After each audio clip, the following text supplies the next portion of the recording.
I manage a hotel in Singapore and watched an American businessman argue with security for 20 minutes because they wouldn't let him film inside our casino. He kept saying First Amendment, like it was some kind of magic spell. Our head of security just stood there, arms crossed, repeating that photography wasn't allowed on the gaming floor. The American pulled out his phone anyway and started recording, explaining very slowly that he had constitutional rights. Security confiscated his phone, and he genuinely looked shocked, like we'd just violated some universal law of physics. He demanded to speak to someone who understood American rights. My colleague said, "Sir, this is Singapore," he replied. "That doesn't change the Constitution." We had to explain that his Constitution literally stops at the US border, which seemed to break something in his brain. Later that week, a woman from Texas tried to open carry her firearm into a shopping mall in Tokyo. I heard about this from my cousin who works mall security there. She had the gun in a holster on her hip, completely visible. Walking through the entrance like she was strolling through a Walmart back home, security stopped her immediately, and she started citing the Second Amendment. Pulling out her concealed carry permit from Texas, like it was an international travel document, she insisted that her rights as an American citizen applied everywhere. The security team called the police. She spent the next 6 hours in custody trying to explain that she was just exercising her freedoms. She genuinely believed that being American meant these rights traveled with her passport. My brother-in-law, who's a police officer in Dubai, told me about an American tourist who got arrested for public intoxication and kept demanding his Miranda rights. The guy was shouting, "You have to read me my rights," while Emirati officers just stared at him, completely confused about what he was talking about. He refused to cooperate until someone Mirandized him, which obviously wasn't going to happen because that's an American legal procedure. He later complained to the embassy that his constitutional rights were violated, and they had to explain that Miranda warnings don't exist in UAE law. The man insisted this was impossible because he'd seen it on every police show ever made. I work at a courthouse in Munich, and an American showed up for a traffic violation wearing shorts and a tank top drinking from a Starbucks cup. In Germany, courtrooms are formal spaces where you dress respectfully and maintain absolute decorum. He walked in like he was entering a DMV, coffee in hand, and sat down in the front row with his feet stretched out. The judge stopped mid-sentence and asked him to leave and return properly dressed. The American said, "This is what I wear. Freedom of expression." He referenced the First Amendment 3 times in 2 minutes. The judge explained that German courts have dress codes and that American constitutional law doesn't apply here. He argued that freedom of expression is a human right, therefore universal. The judge gave him 30 minutes to find appropriate clothing or face contempt charges. He left muttering about oppression and returned in a borrowed suit, still carrying his coffee, which the bailiff immediately confiscated. He looked genuinely betrayed, like we'd stripped him of his identity. My sister runs a government office in Oslo, where citizens register for various permits and services. An American immigrant came in demanding all forms be available in English, as a matter of right. She explained that Norwegian is the official language, and while many forms have English translations, some don't. He said this violated his right to access government services and pulled up something on his phone about language accessibility laws in the United States. He insisted that as a taxpayer, he had the right to receive documents in his native language. My sister explained that Norway's official language is Norwegian, and learning it is part of integration. He argued that forcing someone to learn a language violates their cultural rights and freedom of expression. He'd been in Norway for 6 months and hadn't attempted to learn any Norwegian because he assumed everyone would accommodate him. He filed a formal complaint citing discrimination, which went nowhere because Norwegian law doesn't work that way. He later posted on social media about Norway's language tyranny. "I'm a university administrator in Melbourne, and an American exchange student tried to record a lecture on his phone after the professor explicitly said recording wasn't permitted. When confronted, he said he had the right to record anything in a public space. I explained that a university lecture hall isn't a public space in the legal sense, and that the professor owns the intellectual property of their lecture content. He argued that in America, you can record anything that's not explicitly private, and that education should be transparent and open. He cited freedom of information and his rights as a paying student. I showed him the university policy he'd signed, which clearly prohibits unauthorized recording. He said that policy violates his rights and that he doesn't recognize rules that contradict constitutional principles. We had to threaten academic probation before he stopped. He later gave the university a 1-star review online, calling it authoritarian. I work border control at Vancouver International Airport, and an American tried to refuse a bag search by invoking the Fourth Amendment. He said we needed probable cause and a warrant to search his belongings. I explained that crossing an international border means consenting to search and that Canadian border law doesn't include American constitutional protections. He insisted that unreasonable search and seizure is a fundamental human right recognized globally. He refused to open his bag, saying we were violating international law. We detained him for secondary inspection, and he spent 2 hours arguing with officers about the Bill of Rights. He kept saying this wouldn't fly in America, as if that mattered at a Canadian border crossing. Eventually, we searched his bag anyway under Canadian authority, found nothing illegal, and let him through. He filed a complaint with both Canadian and American authorities about his constitutional rights being violated on Canadian soil. The complaint was dismissed with a note explaining jurisdictional basics. My uncle owns a restaurant in Paris, and an American diner demanded his meal be comped because the service was too slow. In France, dining is an experience meant to last hours, especially dinner. The American had been there for 45 minutes and hadn't received his main course yet, which is completely normal for a multi-course French meal. He called the waiter over and said that in America, if service takes this long, the meal is free as a matter of consumer rights. He cited something about reasonable service standards and customer protection laws. My uncle came out and explained that French dining culture operates differently and that 45 minutes is standard. The American said culture doesn't override consumer rights and that he'd been subjected to unacceptable service. He demanded to speak to a manager who understands customer service law. My uncle explained he was the owner, and this was exactly how his restaurant operated.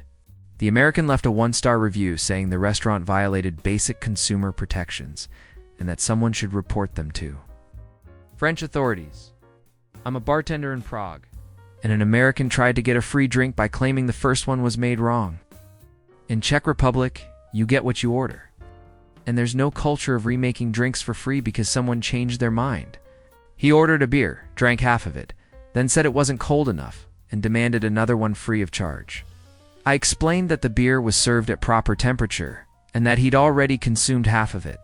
He said that in America, if you're unsatisfied with a product, businesses are required to make it right or provide a refund. He insisted this was basic consumer law.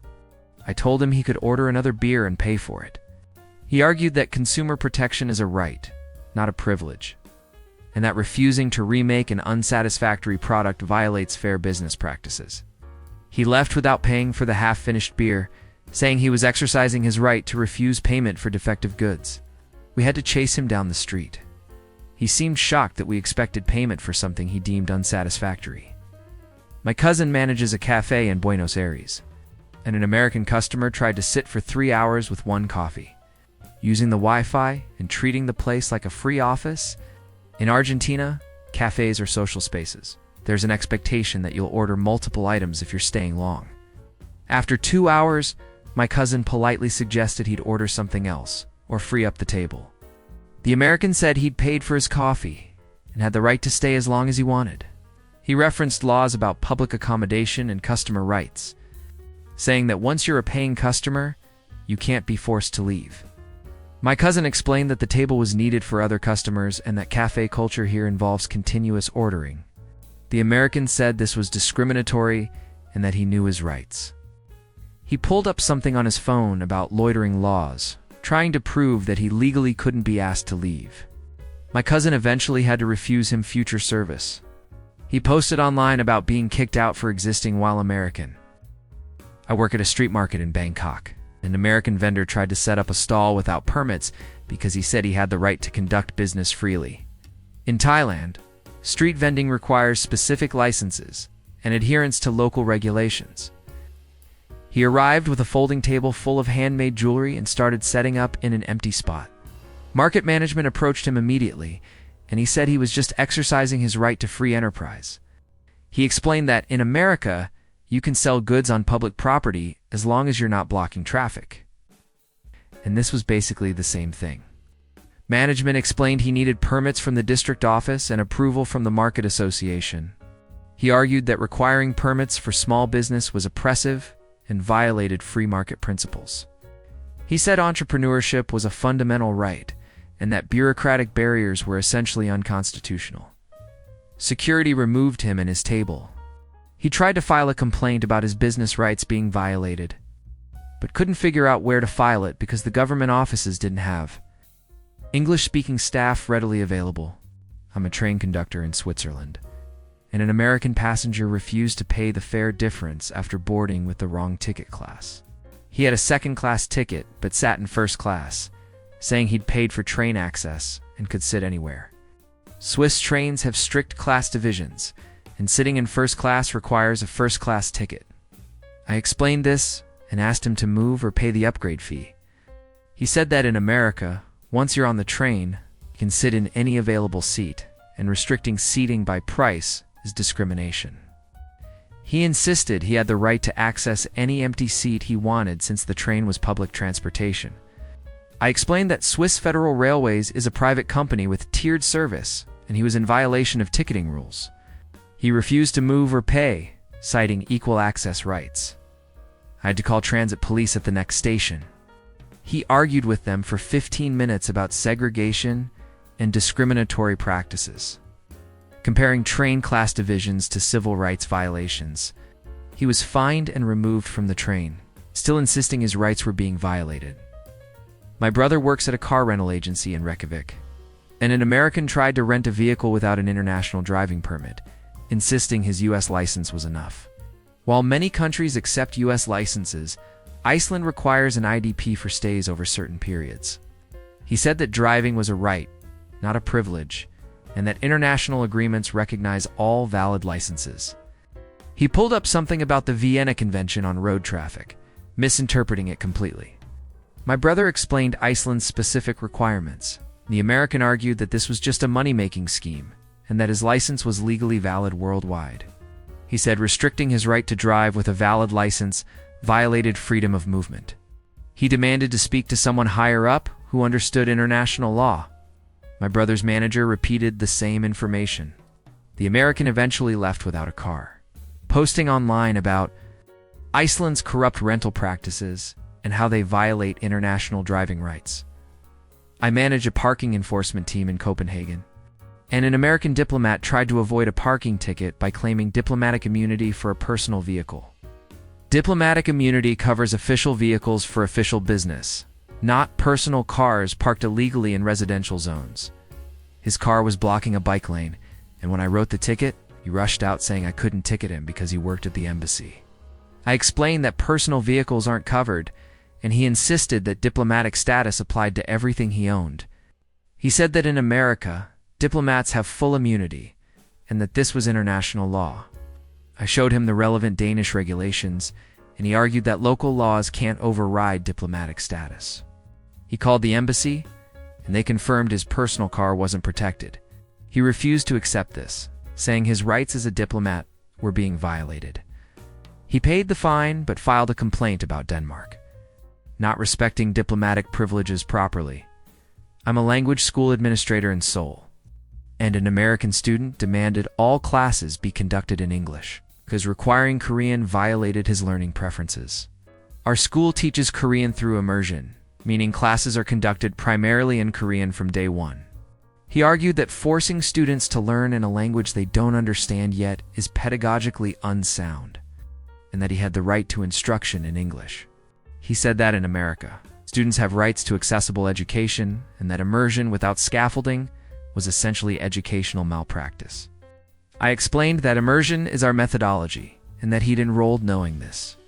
He insisted he had the right to modify his educational experience to fit his learning style, and that the school was legally obligated to accommodate him. He cited American education law about reasonable accommodation, completely misunderstanding that it applies to disabilities, not preferences. He withdrew and demanded a full refund, claiming the school had misrepresented its services. We refused because our methodology was clearly stated. He threatened legal action about consumer protection and false advertising. I work hotel management in Amsterdam, and last month, an American couple tried to smoke marijuana in their room, saying it was legal in the Netherlands so they could use it anywhere. I had to explain that while cannabis is tolerated in coffee shops, smoking it in a non-smoking hotel room violates both our policy and the law. They argued that if something is legal, you can do it anywhere, and that private property rights don't override personal freedoms. The husband said, "We have rights, you know," as if that settled everything. I explained that hotel policies apply to all guests and that the Netherlands has specific regulations about where cannabis can be consumed. They insisted this was discrimination against tourists and that we were violating their rights to do legal activities in private. They genuinely couldn't grasp that legal doesn't mean permissible everywhere.